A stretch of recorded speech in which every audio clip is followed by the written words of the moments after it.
பாஜக தமிழ்நாட்டில் எந்த காலத்தையும் வளர போறதில்லை. இங்க ஒருத்தர் இருந்தார், நான் தான் பெரிய பருப்புன்னாரு. கடைசியில் பொறுப்பை பிடிக்கிட்டு கையில் செருப்பு கொடுத்துட்டாங்க. நீ என்ன செய்ய போற?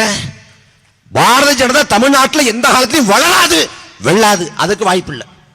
இந்த பாரதிய ஜனதாவை வேரடி மண்ணோடு தமிழர் நிலம் வீழ்த்தும்.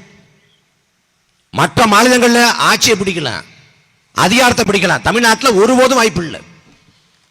பாஜகவை இஸ்லாமியருக்கான கட்சி என்று சுருக்க கூடாது, தேச விரோத கட்சின்னு சொல்லணும். பண மதிப்பிழப்பு கொண்டு வந்தான். யாரு பாதிக்கப்பட்டா? இஸ்லாமிய கிறிஸ்தவ மக்கள் மட்டும் பாதிக்கப்பட்டாங்களா? ஒட்டுமொத்த நாட்டு மக்கள் பாதிக்கப்பட்டார்கள்.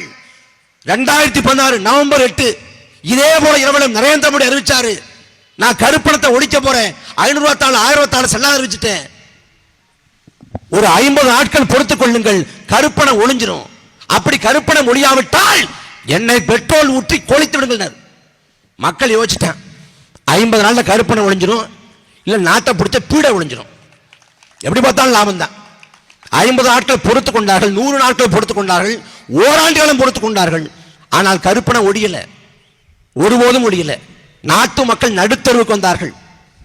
நாட்டு மக்கள் அதள பாதாளத்துக்கு சென்றார்கள் பொருளாதார நிலையில். அதுக்கு காரணம் யார்? இந்த நரேந்திர மோடி.